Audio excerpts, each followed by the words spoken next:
Hello, Roberta. Welcome to Awaken the Line. Thank you for having me. That's so exciting. Yay. So we just spoke a little bit and I was like getting too excited. So I had to press record.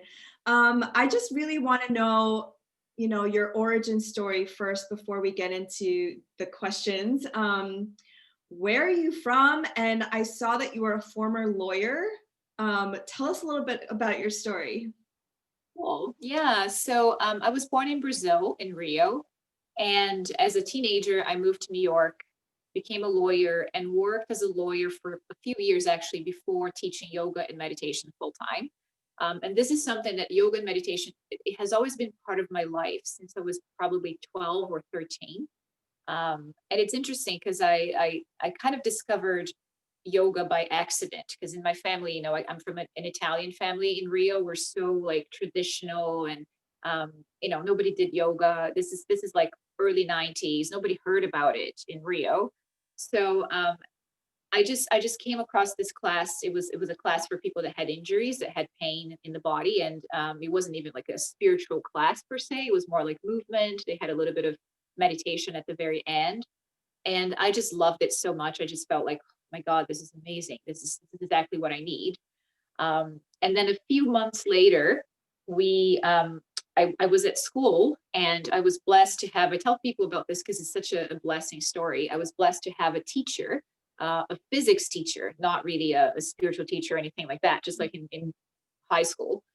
And he was explaining the idea behind atoms, right? He was just saying like, hey, you're made of atoms. You're not made of, matter. I mean, you think it's matter, but there's a different understanding of that.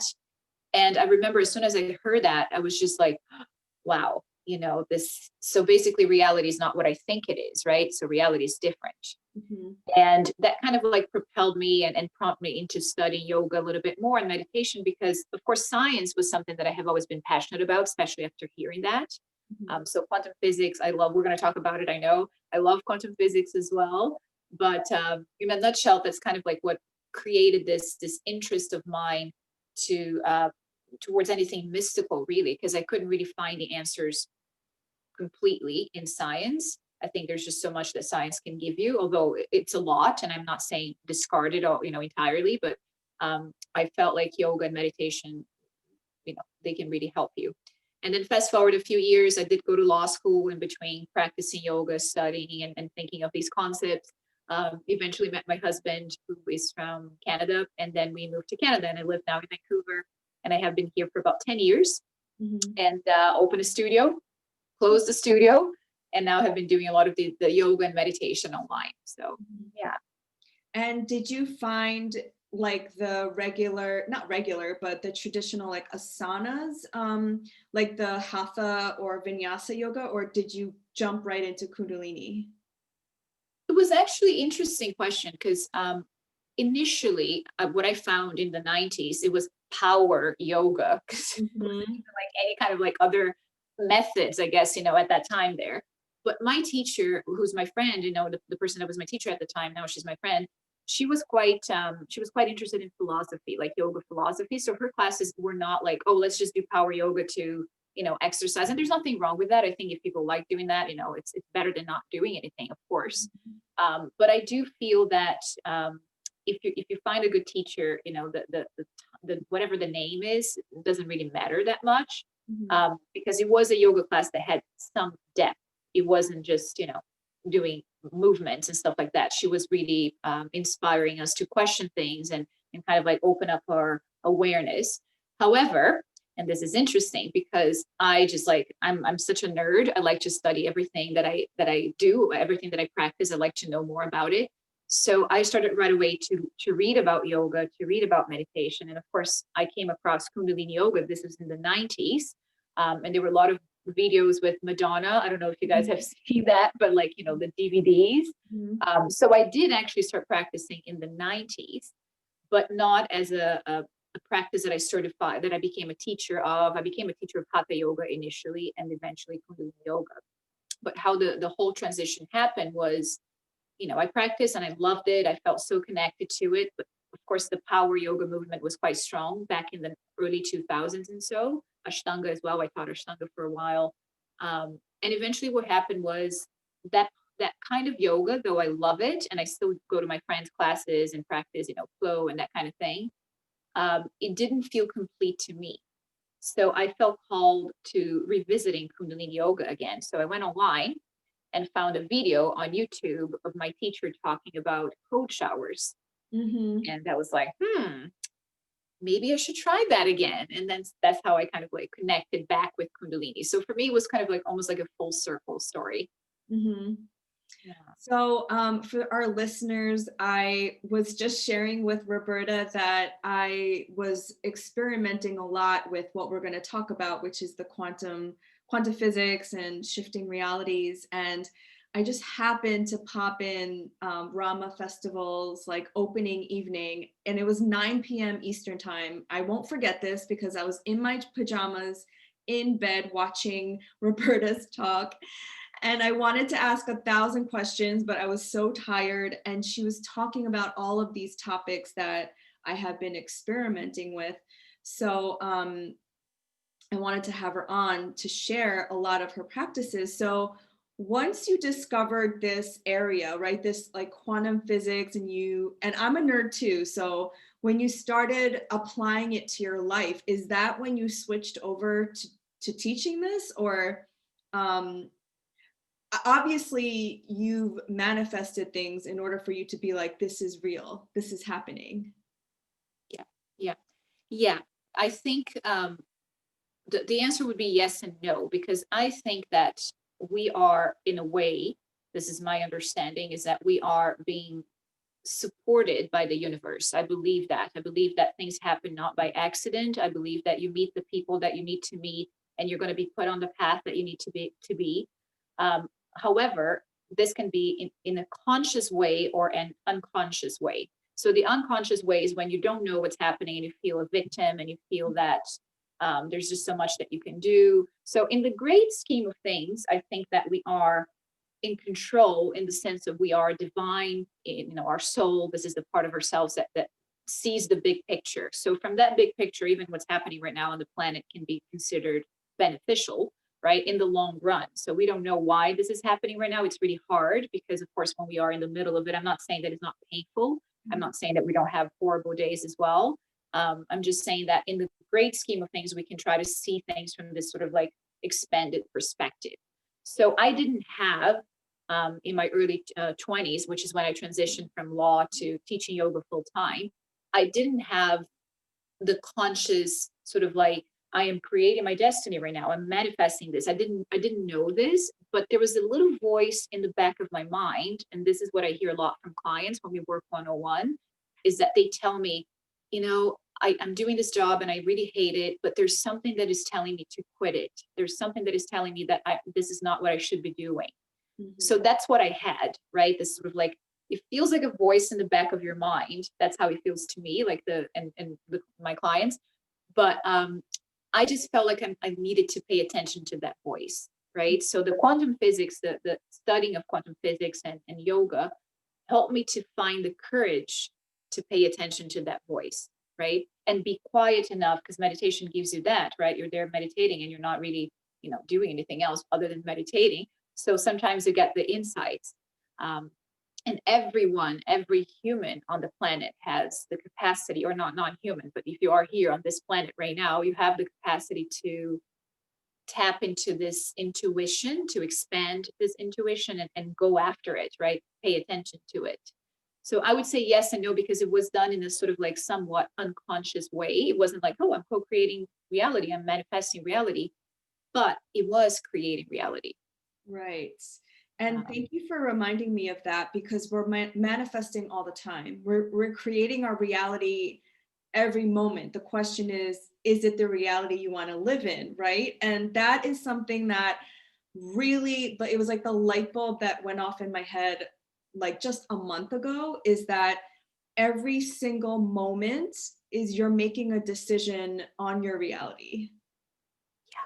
In the present moment. Because another thing that I realized is, and this is something that I've always been good at, maybe it's because I'm an Aries, I don't know, I'm not patient.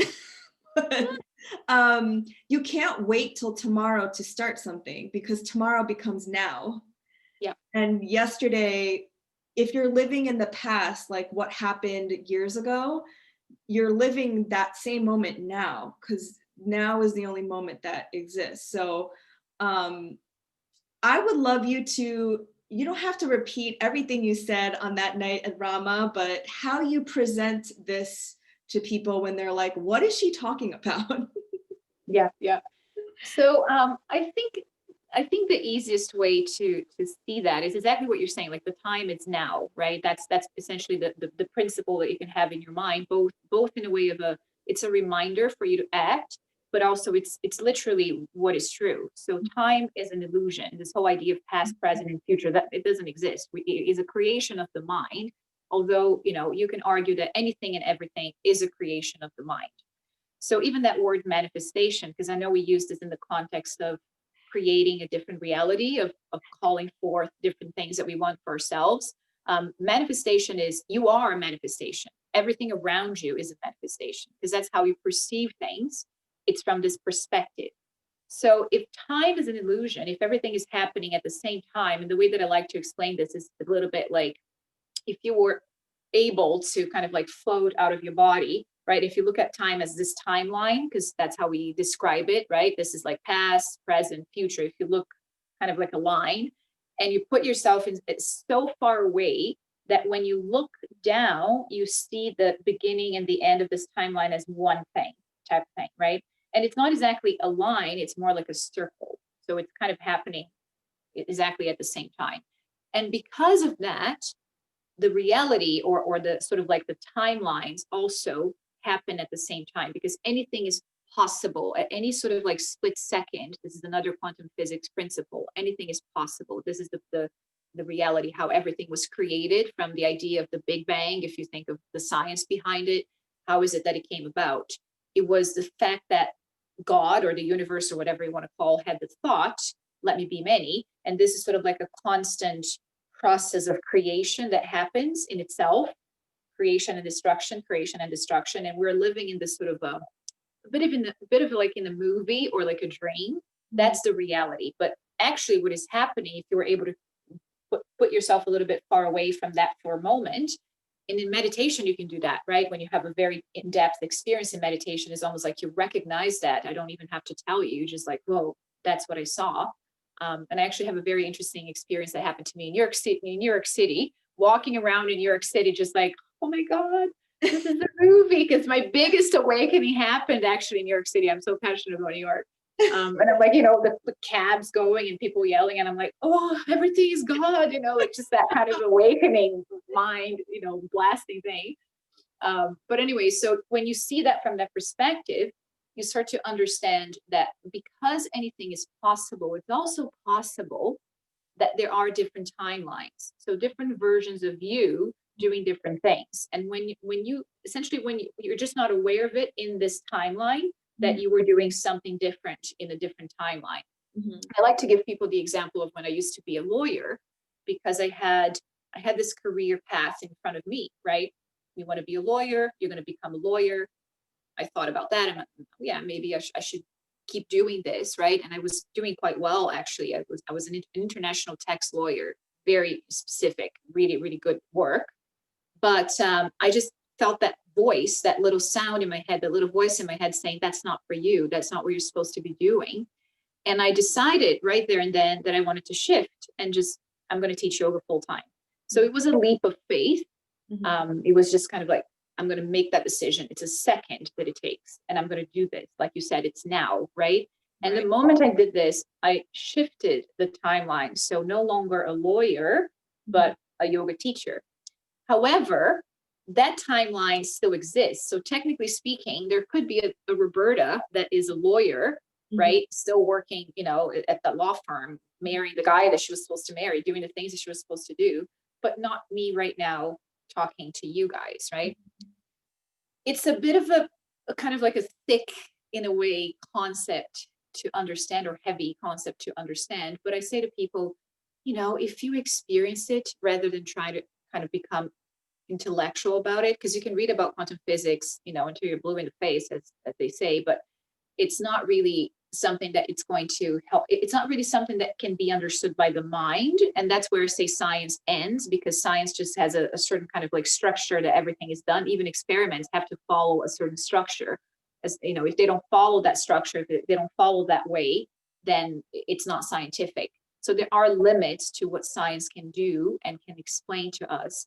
And these concepts are almost in a way more explained by the yoga philosophy, the yoga traditions, because they do talk about the creation of the universe. They do talk about timelines. They talk about even techniques like the Yoga Sutras of Patanjali, which is one of the most recommended texts in yoga history for those of you that teach yoga, does talk about that, right? So if you go to the back of the book where they talk about the different techniques to know the time of your death and things like that, you know, these are ways of explaining that, hey, actually, this whole thing that is happening is an illusion.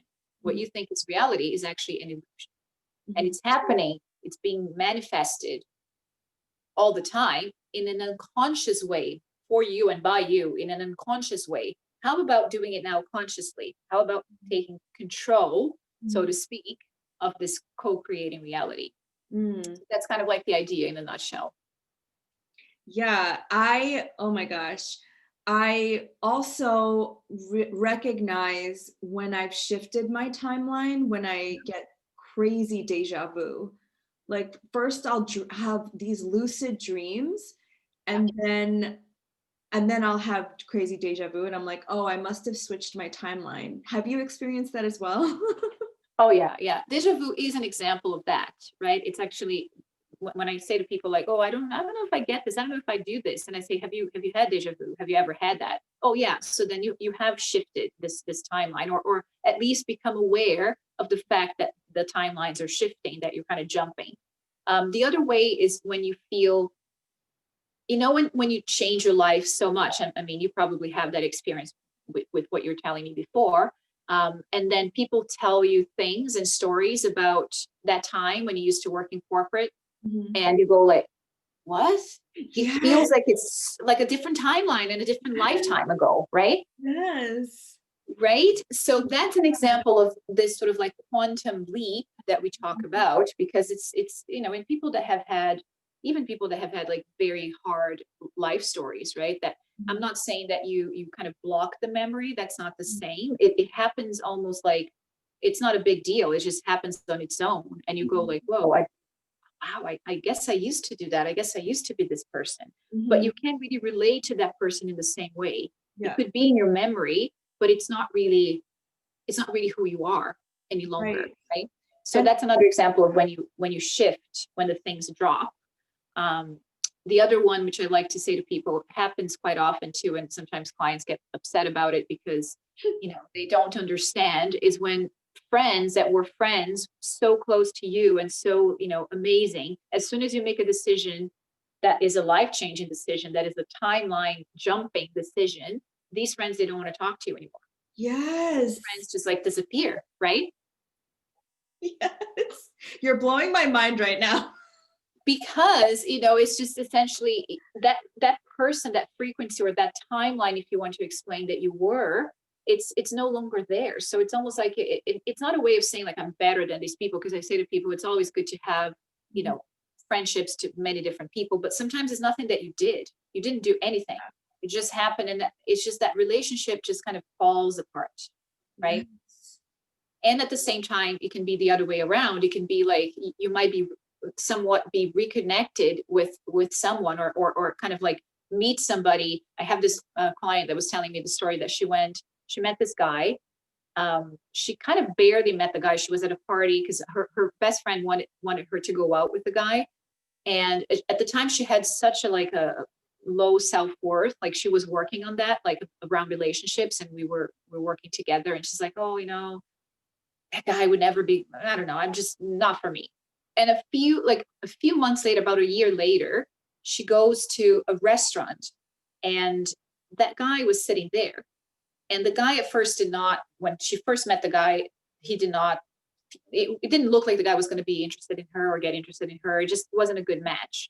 And a year later, after all the work that she was doing and, you know, all that kind of like raising the vibration, raising the frequency in a very pragmatic way, saying no to a lot of the things that she was doing that were kind of dragging her down. She goes to the restaurant, the guy's there, and then the guy just starts like hitting on her, and then just sort of like, oh my gosh, like, and then they get together, right? Mhm. So it's kind of like an interesting idea, because if you think of the choices of your life, if you think of everything that has happened, or sort of like the choices that you have made, the question is, are you happy with the choices that you have made?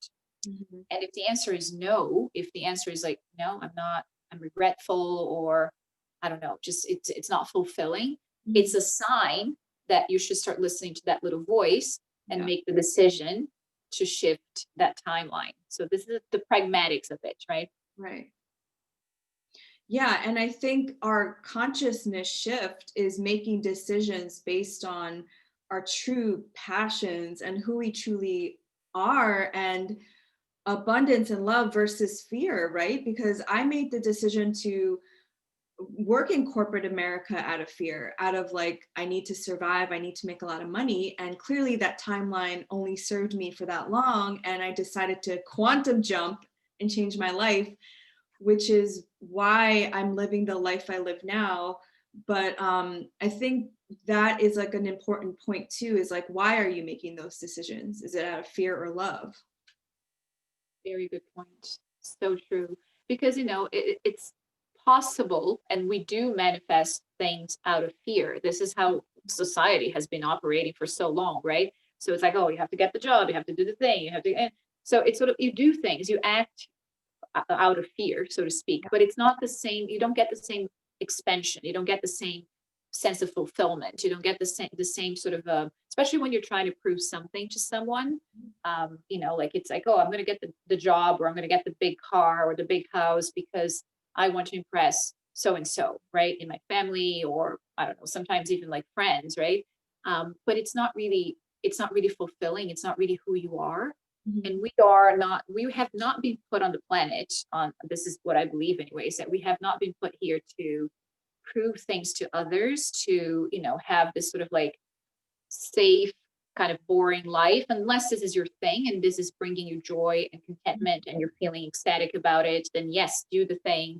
I'm saying to people that sometimes it sounds like I'm saying to people like, quit your 9 to 5 job. That's not what I'm saying, because there are people that love it, right? Like my husband, Yeah. and he does it really well, and he absolutely loves it, and it's fine, Mhm. because he found something that he's passionate about, and he's connected, and it doesn't matter. He doesn't find it upsetting that he's not an entrepreneur. Not everybody needs to be a business owner, right? But it's something that the way that you're doing things in your life, even that as simple as going to, I don't know, going out on a, not nowadays, I don't know how it is in America, but here in Canada, you can go to your friend's house, right? So I was going to give that example, but let's say, in 2021, you're invited to a party and you don't want to go to the party, but you just say yes because you feel obligated to do so, right? And is that how you want to live your life? Of course, you're weighing the pros and cons, because Mhm.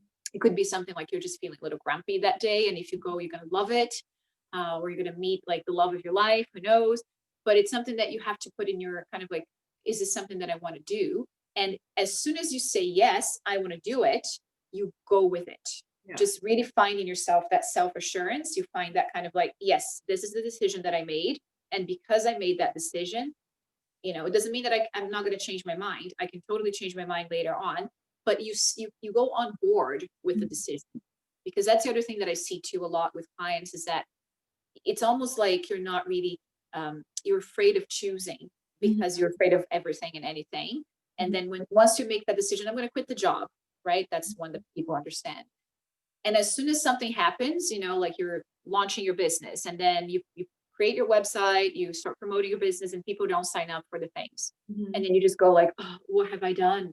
And Yeah. then you want to go back into, the safe kind of situation, right? So it's a bit like trusting, taking the leap of faith and trusting, Mhm. which is hard. I get it. I'm not saying that people shouldn't have plans and shouldn't have, like, savings, whatever you want to call, but it's something that you have to trust. This is the word that keeps coming to me this whole week. Trust, trust. That's how you change. That is another synchronistic thing you just said, because I posted on Instagram today that my biggest lesson of this year has been to trust. in myself and also the universe, that it is a benefic universe and the universe is helping me out. And it just takes um every moment to moment practice. It's not like a set it and forget it. I'm gonna trust. It's like every moment I'm like, okay, I trust, I trust, I trust. And that's really hard sometimes when you don't see the results, you know? That's so true. And that's a little bit like back to the quantum physics, the creation of everything, is that we think because we have been so trained to respond to what we see, right? So it's a little bit like seeing to believe. That's how we operate, right? Um, Trust means that you're going to believe without seeing the results. So the thing is not there in front of you, Yeah. right? The clients, the new relationship, it's not there, Mhm. but you have to kind of nourish and sort of like try to create that idea of believing before the thing is there in front of you. Mhm. And I like to challenge that with a little bit of quantum physics, if I may, and just like the way that the brain works.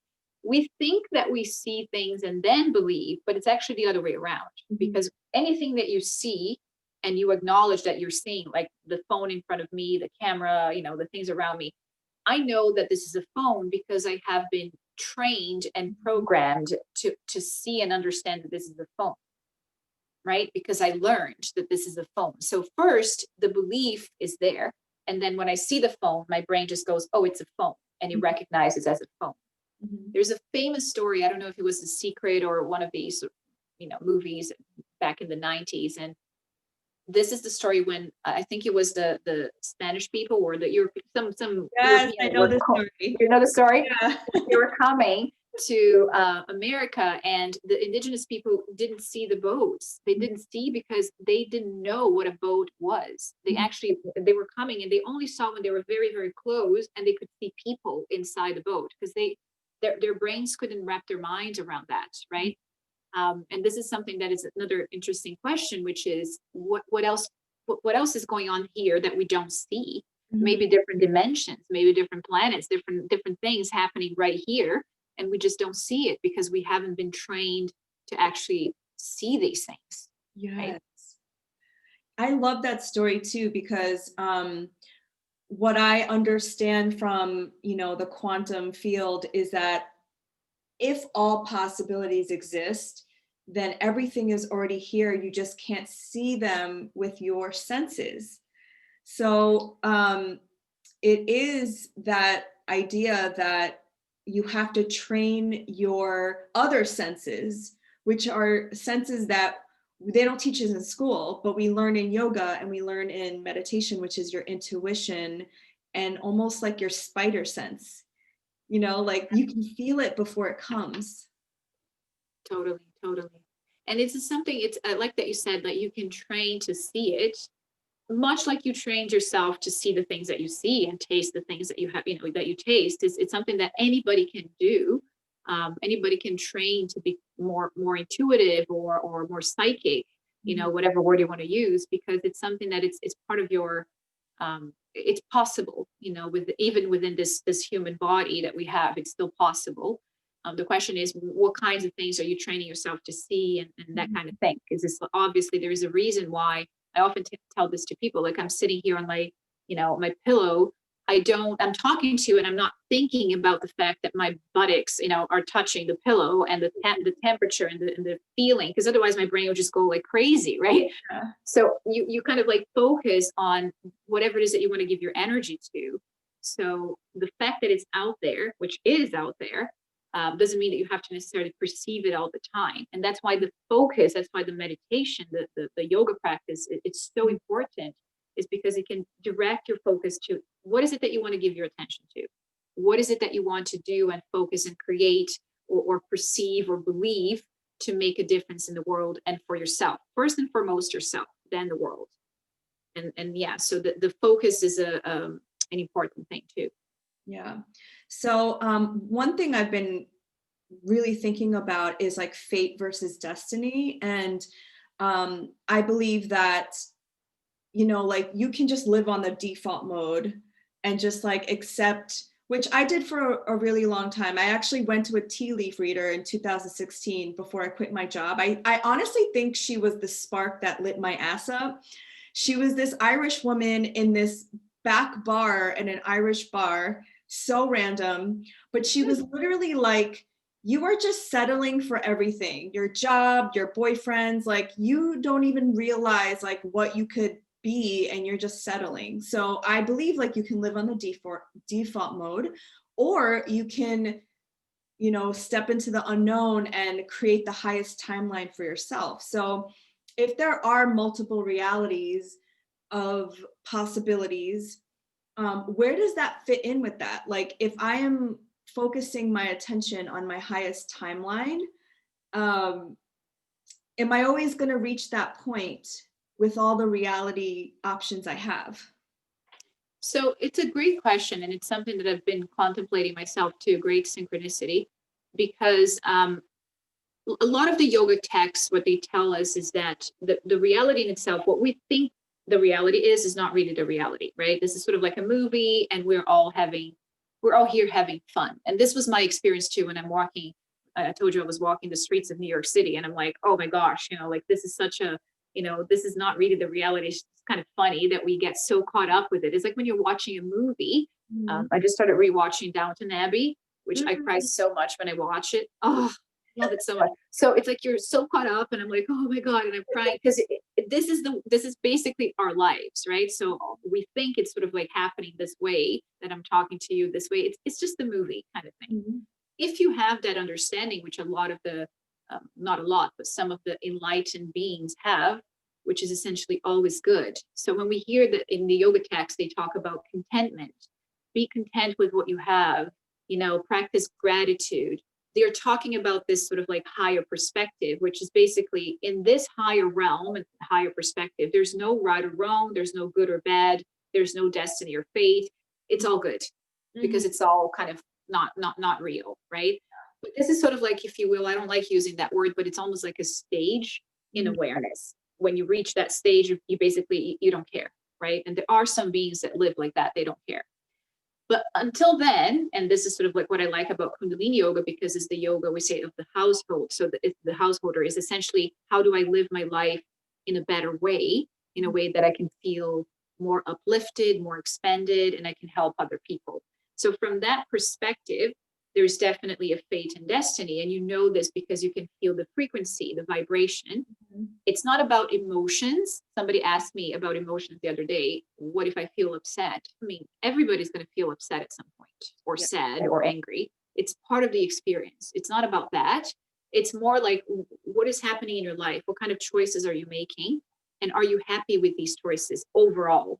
Not a little moment, a little fragment, right? That we get caught up and think that this is, that we're stuck in this reality. It's actually like, overall, are you happy with that situation? Are you happy living where you're living, doing what you're doing, being with the person that you are with? So with that respect, there is a fate and a destiny. And when you decide to jump the timelines, and this is what I teach, jumping the timelines is when you make a choice that will bring you closer to the destiny. The destiny is the higher frequency. The fate is the lower frequency, right? So the fate is a little bit of that karmic loop where you stay stuck, repeating the same things. And people tell me sometimes, oh, but I changed my job. Yeah, you changed your job, but you chose a different job, and you don't have the same boss, but that boss is acting exactly the same way that the previous boss. Yeah. Right? Or the relationship, like, oh, but I'm not with that guy anymore. You're with a different guy, but that guy is acting exactly the same thing, the same way the other guy. So that means that you're stuck in that little fate frequency. You're just kind of like repeating the behavior, right? When you get to the destiny, when you make that choice, I'm going to jump the timeline. And instead of being this Roberta that is stuck in the safe choices of, being a lawyer, although I feel like it would have been fine, but let's say I was there still doing that. I would not have met my husband. I would not have moved to Canada. I would not be talking to you, all these things. So the destiny is essentially going to bring you to a higher frequency and closer to that understanding that I talked about, that everything is fine. Everything is fine. Everything is just a movie. But in order for you to get there, it takes a little bit of practice. It takes a little bit of sort of letting go as well, surrendering and practicing to get there. So that's where I see like how the faith and the destiny can help you to change the reality, is when you decide, when you make the decision I'm going to do this. I'm going to raise my frequency, and I'm going to take this choice that I wasn't taking before. You have changed the destiny. You have changed the current. Yeah. So what I'm hearing is that you have to make a decision and you have to stick with this decision, and then you raise your frequency. And are there any other steps to quantum jump our realities? I'd say these are the two that I have practiced and I have taught. There probably are other ways, different techniques, but the ones that I see that are, it doesn't require anything outside of yourself. It's just you and you, like you yourself and I, or you yourself and you, which is essentially the raising the vibration is how the yoga practices can really help you with that. The meditation can really help you with that, and making the decision, because if you don't actually act on it, because sometimes people tell me it happened on its own, right? Because I think that's where your question is coming from. Like, if I don't do anything, would I actually eventually get into this? Yeah. I challenge that, because you have done something. It's just that you might not have done that consciously. So anytime there is a jump, anytime there is sort of like bringing you to, oh, I can't believe this person is right here in front of me, like this woman that I know that she really wanted to be featured at Vogue, and she started doing Kundalini yoga and meditation, and she's just kind of like, oh my gosh, I really want to have my products featured at Vogue. She's just thinking about that, and then she goes to a cafe, sits down, and a Vogue beauty editor is right next to her, and then her products are featured at Vogue. Mm-hmm. Right? So it wasn't something that she thinks that she actively did, right? She made the choice of, I don't know, writing to Vogue, but she was doing something that kind of like helped her to raise her frequency, and then that thing kind of happened, right? Mm-hmm. So even if we feel that it was by accident, it's usually triggered by something that you did consciously or unconsciously. Right. So right? So the raising the vibration almost like sends out an energetic signature for the synchronicities to happen. Yeah, exactly. Yeah. And when you are sort of like on the path, like we were talking before we started recording, you are on the path, like all the synchronicities and stuff. When that kind of stuff starts happening to you, mm-hmm. it's a great confirmation, right? Mm-hmm. And you said like, oh, I had a lot of deja vus, and whenever I feel like I'm jumping the timelines, I feel that the deja vus are coming. Mm-hmm. That's another way of showing you that you are kind of like on the right track. So synchronicity, when you think that, oh, it was just a coincidence, no, it's synchronicity, mm-hmm. because everything is connected. We think they're different parts, and you're just kind of like playing here, but we're all connected. It's all one reality. It's all one. Yeah. So what you said before, that our emotions don't really have anything, because this is so interesting, because so many of the manifestation coaches say like you have to feel it, you have to hold your vibration, but you're saying that doesn't really matter as much. It doesn't, because I like this quote from my teacher, Yogi Bhajan says, fake it, you will make it, but you have to believe it. Mm. The quote is at the end, he says, but you have to believe it. Mm-hmm. So if I'm faking, if I'm just kind of like, everything's fine, great, like, how are you? I'm great, but you're actually not. Mm-hmm. You're not really believing that, right? Mm-hmm. Whereas if you are, let's say, somebody that you loved passed away, yes, you're going to cry. Yes, you're going to feel, horrible about it, and the emotions are going to come out, but you do believe internally that things are going to be okay. Mm-hmm. You do believe that, life is more than what you think it is, that you will be reunited with that person, or in one way or another, you are actually already with that person, connected with that person, mm-hmm. right? So when you have that belief, then I can still feel it. I can still get mad at someone, get angry, get, sad, but that's not going to affect the outcome, because it's the belief system. It's not so much the emotions. Yes. Okay. So let's take me for an example. I want to quantum jump my reality to, let's say, the version of me who is more in the public eye, who shares all of these, not even like crazy ideas, but just like a little different maybe. Yeah. And I'm shifting to the timeline where I get to do this on a larger scale. I live in my dream home. I have my dream man, and I'm a millionaire. Okay, let's just dream big. So Yeah. I make this decision. Today is December 28th, 2020. I make this decision. The biggest part of this is what you're saying is I have to actually believe that that is possible for me. Regardless of how I feel, like sometimes I'll feel sad or I'll feel like, woe is me. The most important component is the belief that I'm worthy and that I can do it and that it's possible. And then I take little action steps to become more in alignment with that version of me. Is that how Exactly. okay, Totally. To 100%. That's basically you just got it. It's the gist of it, right? In the concept, it makes sense because if you believe that you will get it, that you will achieve it, your actions will kind of almost automatically reflect that, right? So you're going to start saying no to the things that, are to keep you safe and not changing your reality. You're going to say no to the guys that don't want to commit or the women that don't want to commit, right? So basically that's the idea with the belief system. Because if you know, then it doesn't matter. And this is the example that I give too, is it's, when you're quitting your job, right? You're saying no to the job and you just gave your notice. The last 2 weeks of your job usually are the best ones ever. And it's not because, right? And it's not because you're slacking or whatever. It's because you know that you're not stuck at that job anymore. Mm-hmm. Just know it, right? And you're sort of like your aura, your mood, everything is better because you know that. So when you raise the vibration, that's why it's important to raise the vibration, because how I can't just sit here and go like, I believe that, I have never, nobody in my family has ever done anything like that. Let's say you have like a very low self-worth or whatever. And it's like, I believe I'm gonna make it. I believe it. But you're not actually believing, right? Then it's not going to work. So how do you make yourself believe the thing? And that's when the work, the yoga, the meditation, and even therapy. I know that a lot of teachers kind of like don't like yoga, like therapy that much. I'm not against therapy because therapy can help you to really kind of uncover the reasons why you feel that way. So if you uncover that and then you pair that with something like a yoga class, a Kundalini class, meditation, coaching, like something that raises your vibration, then the belief system will change, right? Yeah. It's sort of like you're training yourself little by little to believe that way, to change. And also the company that you keep is very important. Yeah. Very, very important.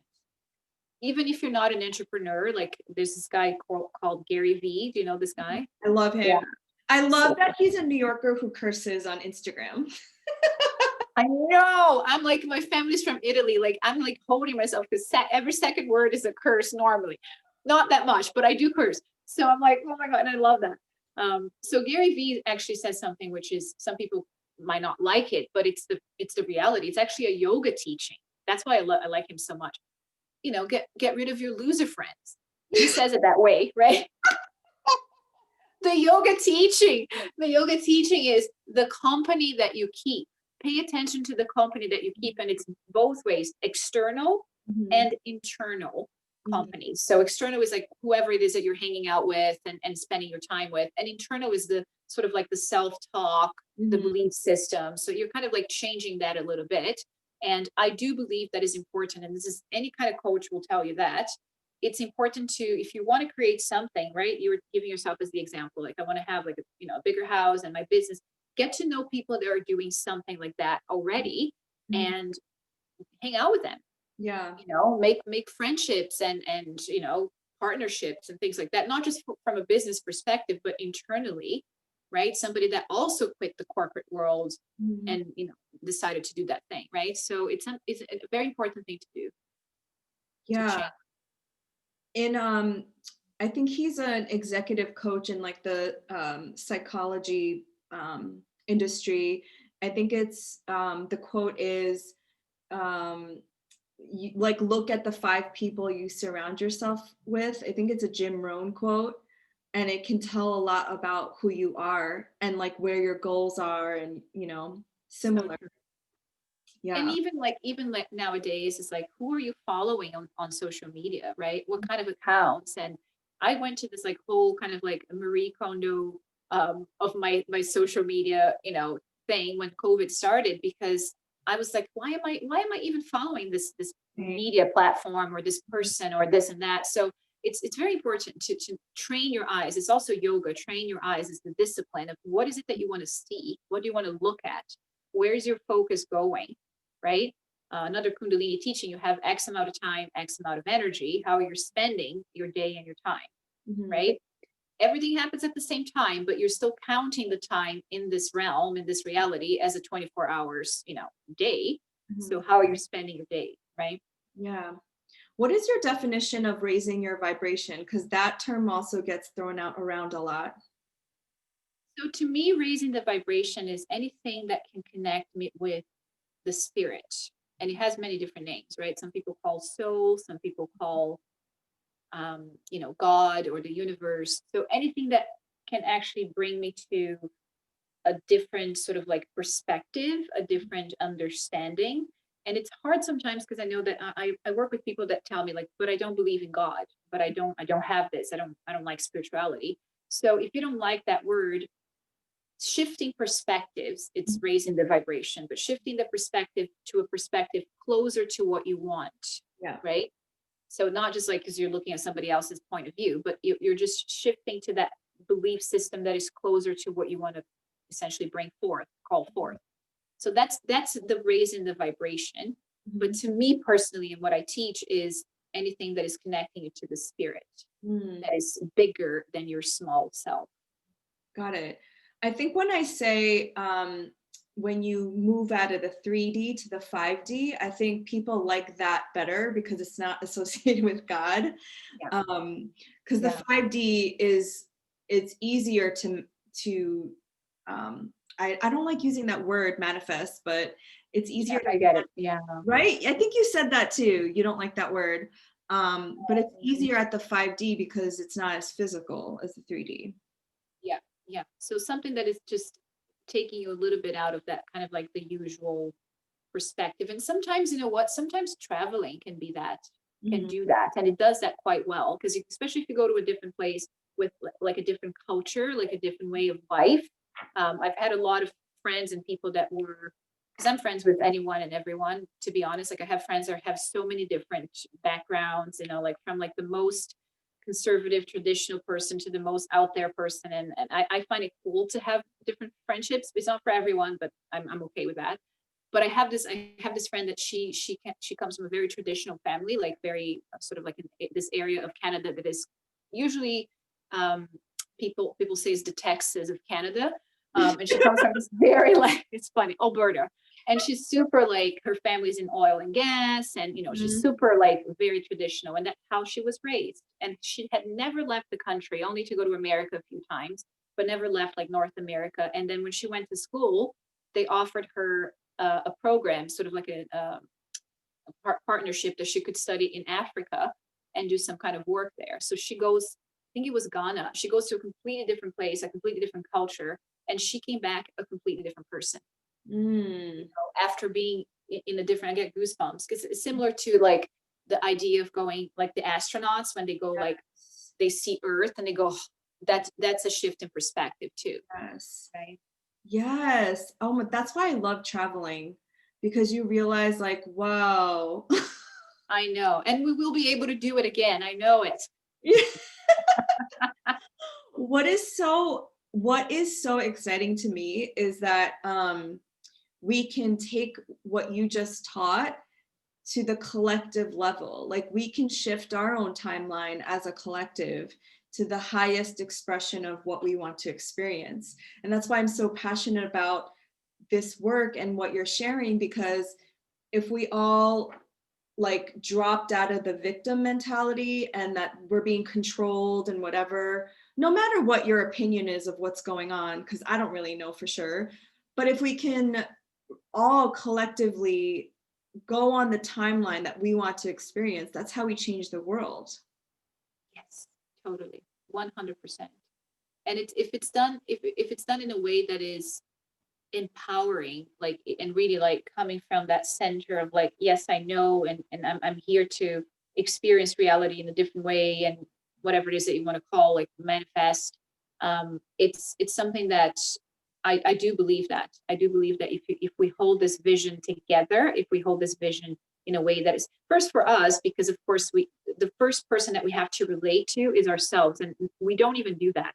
We don't even do that. That's the truth. And a lot of the problems on the planet right now is because we haven't been doing that, right? So we haven't been working on giving love to ourselves. And then because you haven't done that, then you become a maniac. I mean, I'm just giving an example of like the state of things right now. I don't think that a lot of the people making decisions right now had a great relationship with themselves. If they had, they probably wouldn't be doing what they're doing. Right. So, right. So it's like, yes, you think of yourself. It's okay to think of yourself too. And then you have more energy because you were not made to suffer. I mean, you're made to experience love and fear and doubt and all the feelings, all the emotions up and down. But this constant state of suffering, this is why I joke to people, and I mean, it's not even a joke, it's true. This timeline feels a little too weird to me collectively. There's something that is not quite right. And I've had experiences, even people that don't necessarily believe in anything like that. They're not spiritual, you know, or have done any kind of work. And they tell me there's something wrong. There's something not quite right. Right. So if we think about that collectively as well as individually, I do believe we can change. Yeah. So just out of curiosity, do you feel like some group of people are messing with our timeline, or that our timelines are out of whack?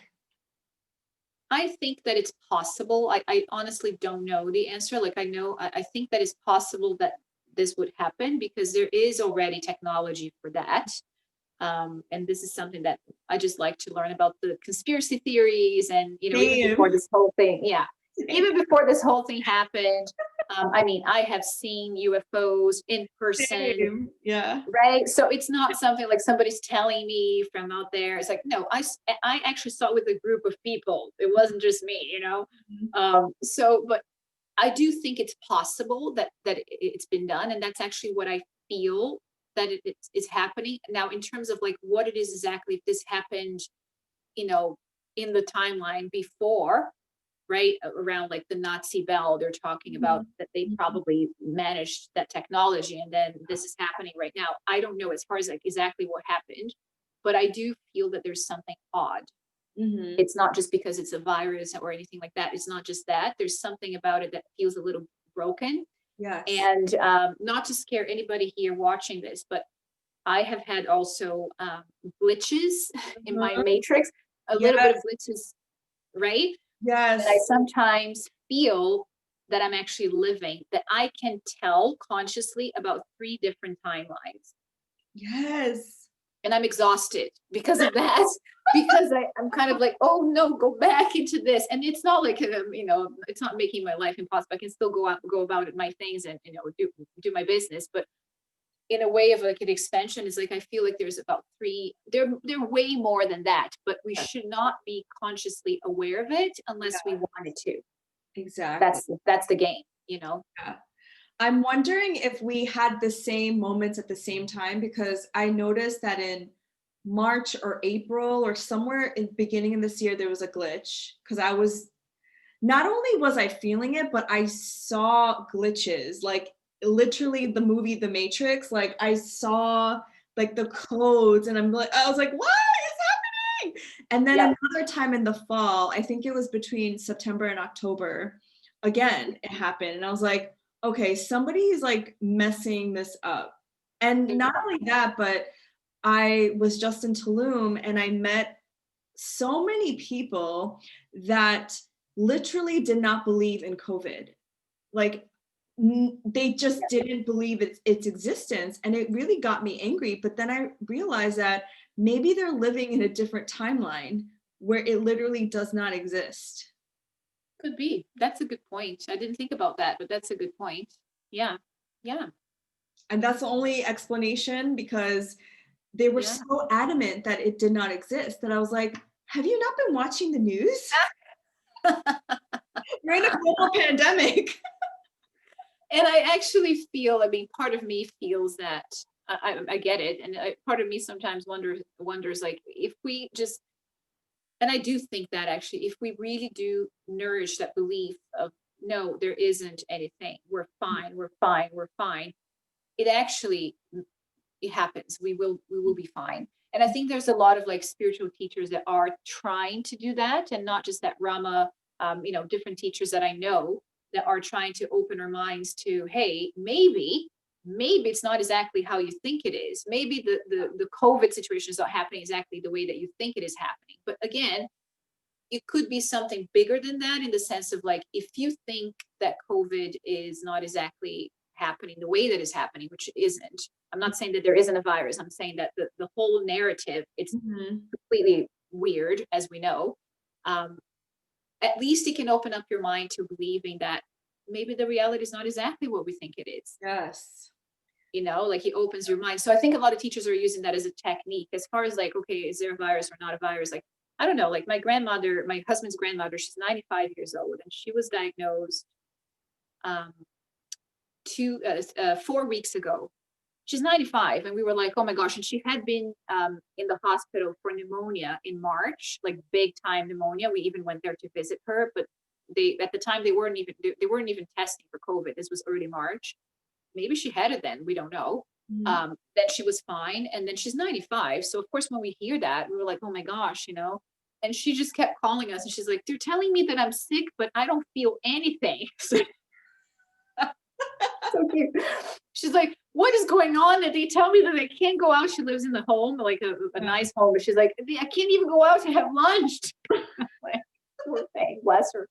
But she was fine, like for 2 weeks, obviously not doing great. She's by herself, not because of the virus, but being by herself. But and I mean, and I don't know. And I also hear people that this woman that was teaching at my studio, she got COVID, she's my age, and she's now having some problems because of it. Right. So who knows, right? I know. It's such a But that you brought up two really interesting topics. The first one, I have noticed like spiritual teachers kind of like bypassing the whole thing. And maybe their intention is just to hold that higher frequency. And then second, it goes back to what you said, like what you believe manifests, like what you believe is your reality. So for some people, if it doesn't exist, it doesn't exist. Yep. And I noticed that I think collectively where the intention and the focus is that it exists and we're all going to die. So Yeah. clearly that timeline is not working for us. So we need to shift our focus to it's moving away. We're all healthy. We're all more powerful beings. So that's something that I need to think about. Yeah, yeah, totally. Yeah, I do. I'm a firm believer. Like there's this I think it's a Vedanta or some kind of yogic saying that goes, tie your donkey, like the animal. Mhm. No, is it no, pray to God. I just kind of like screwed the whole thing, but it pray to God and tie your donkey. So essentially it's like you can think of like raise your frequency, believe, go, but also be careful, Yes, totally. right? It's like 100%. Yeah, that's like what I think. I believe the same thing. Like I wear a mask, but I'm also not focusing on, I don't like say that even the word out loud because it's just, I don't want it to be in my Yeah. orb. Yeah. Yeah. I think it's just like not be paranoid about it. Mhm. And at the same time, like, just wash your hands and do the things that that are helpful, right? I mean, some of the things that they say are just way too strange, but Yeah. like here in Canada, they told you not to be complaining because it's not the point, but it's the reality too. This reality, this particular one, they said you can spend your Christmas with your family. You can see them, but you can go to the restaurant with 30 different strangers, sit down and eat. Like Mhm. we went to the restaurant yesterday or the day before. It was packed. Mhm. So it's like that doesn't make sense to me. That's the stuff that I feel like there's more to it, and it's not just the you could say like, oh, they're trying their best, whatever, the government, and I do believe that some people are. I'm not in that, like the conspiracy theorists that go like they're the devil and the whole thing, and I'm like, that's a bit much. I think there are good people doing what they're doing as Mhm. well. um, but the whole way that it is dealt with is not the best. It's not the smartest route. No, not at all. So we need to change that timeline, you know, and I do feel that if you get to that practice, right, raise your frequency, raise your vibration, change the belief system, I do believe that you can. Now, there are parts of me that have been asking myself, why am I not doing this since I have done it before, right? And that's the question that we can ask ourselves, because I know part of my answer, my personal answer. I think there's some learning here. There's a reason why I'm here right now. I mean, it could be even like having this conversation with you and the people, you know, watching this. But and I can feel that there is a purpose. There is a bigger purpose, and that's why I'm not like, okay, let's move on to the different reality, right? Right. So it's an interesting contemplation as well. Yeah. I feel like after this conversation, I'm going to have more questions than I came with. But I did want to ask, like, if there is no such thing as time and time is illusion and we can shift our realities, can we shift our past? Like, can we delete people like from our past or decisions that we've made? Yes, totally. Because you can from a pragmatic, even if you said like, no, you can delete the memory. Let's give that as an example, right? Maybe you're not going to be able to delete the memory with having this brain that you have right now, this kind of mind that you have right now. But what you can do is delete the sort of like the sequence, right? That was created by that event. Because every single decision that we make causes like a sort of like a ripple in time, right? You made a decision and there's a consequence to that, what people sometimes call karma. So your past, the decisions that you made in the past, they have a certain consequence that was created because of that decision there, right?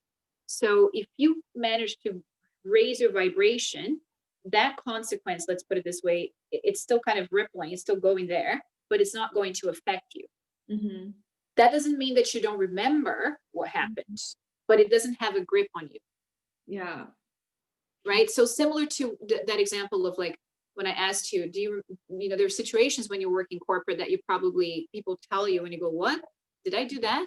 You don't have a relationship to that memory, right? So that memory kind of like, maybe you have it in the back of your mind, kind of like, oh yeah, maybe, but you don't have, it's not going to have the same kind of grip on you. Is it because you've like detached that energy signature? Like you've stopped that? Because from my understanding too, is that every belief, every thought has an energy involved. Like when you remember it, you send off that electrical charge. So it's almost like going back and like dislodging the charge, the frequency of that energy signature, so that you remember it, but it doesn't have the same effect. Exactly. There's an exercise in Kundalini Yoga, which you all can Google. The name is called, it's hilarious, Rewire the Tape, because it was back in the day, the tape. Rewire the Tape, which is essentially whenever something happens, like let's say you had an interaction with someone and you said something that you feel, oh, I shouldn't have said that. I shouldn't have done that. I shouldn't have said that. So that day, when you go to bed, that's a yoga practice. You lie down and in your mind, you start to play with how do you wish you had responded to that situation. So you remember what happened and you just relive it in your mind the way that you wanted it to have happened. And it's called Rewire the Tape. And this is a technique so that that particular interaction doesn't have the grip on your subconscious that could create or continue to create the karma, the loop, right? It could keep you stuck or the energy. So when you do that, if you do it well, you kind of dissolve the grip of that memory of whatever it is that you did that you wish you hadn't done. So you're free after that. It doesn't create the trauma or whatever it was that happened. And I believe that you can do that. I mean, it's a daily practice, but I believe that you can do that for way past, you know, events. I have played with that myself and I felt like, you know, it's effective. That's amazing. I'm going to have to look that up. Yeah. Rewire the tape. Rewire the tape. Okay, I could literally talk to you all night about this, about all sorts of cool things. But I did want to ask, if you are consciously co-creating your reality now, what sorts of things would you love to create? Now, 2021. So yeah, I do have sort of like a 5-year, 10-year plan, because I have decided that this plan that I have, I don't want to create right away. Like, Mhm. technically speaking, I could, but I just don't want it. And part of it is the fun, because the fun of like you're having fun with the process of like getting, ready for something. And I do love that beginning. That's sort of like, oh yeah, the planning. And for me personally, I definitely want to expand the business that I have, which is my business right now. With I had a studio, a brick and mortar studio, then went to online and coaching. And I want to get back into in-person classes and workshops, but in a slightly different way. So I'm thinking something around maybe a retreat house, or we call it yoga an ashram, which is sort of like a monastic. I mean, the word doesn't really describe it, but a spiritual site where people can go and have more of an experience. And if people want to move to that location and be in that location, so be it. Like we create a bit of a community. Um, so that's sort of like the 10-year plan. Mhm. The reason why I don't think it's something that is to happen tomorrow is because I think there's still some other things that I want to do, like before getting to that stage, like some kind of like minor things, like, Mhm. smaller plans. And spiritually, I think, continue to play with these concepts and expand my awareness to a more sort of like almost like a connection that is right there with the spirit all the time. Even though I know it's there all the time, I'm not always conscious of it. Mhm. Right. So I still see myself getting caught up in the little things. Like if I spend a lot of time with people that are, like quite negative, kind of like, they're still in that reality, I still see myself feeling a little bit down, and I want to be able to stop that. Yeah. And it's getting better. It gets better each time with every year, every kind of like shifting with my practice, but I want to take it to the next level. Mm. That's my plan. Mm.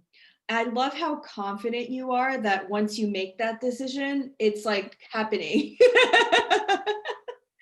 And Yes, you're I like, know, right? You know why? It's something that you can have it too. All of you can have it. It's that if you remember the stuff that you have done, that's why I think it's nice to talk to people that have like similar, interests, because you can go and brag about everything that you have done. Like how amazing that you created your business, how amazing that you quit your job, right? So you kind of like, you remember, like, you know what? I did this, I did that. mhm. So it creates that kind of a trust muscle that you can do it. Yes, it's so true. And at the time, I didn't know that I was consciously shifting my reality. I just was like, I need to quit this job, Yeah. you know? Yeah. Oh, I hear you. Yeah, totally. Yeah. So was there something that you wanted to share that I didn't ask you? I don't think so. I think the main thing to keep in mind is that anything that you believe, anything that you decide that you're going to do or practice, let it be something that feels empowering to you. So this is what I say to my clients, like even before we start anything, like if anything that I say, anything that you hear doesn't bring you that joyfulness, doesn't make you feel more expanded, empowered, just drop it. You Mhm. can actually literally choose what you want to take and what you want to believe from, pretty much anything. Mm. So that's sort of like my prayer or my wish. Mm. I love that. Yeah. So you offer coaching and you have like two other websites I saw on your Instagram, which I will link everything in the show notes. But thank you so much, Roberta. This was such a fun conversation. Thank you. Yes, I definitely wanted to also offer to you guys, everybody that is watching, a discount code. I'll send it to you later. So if you want to do any of the courses that we have online or the classes that we have online, I'm happy to offer that. Thank you so much. Yeah. Thank Satnam. you. Satnam.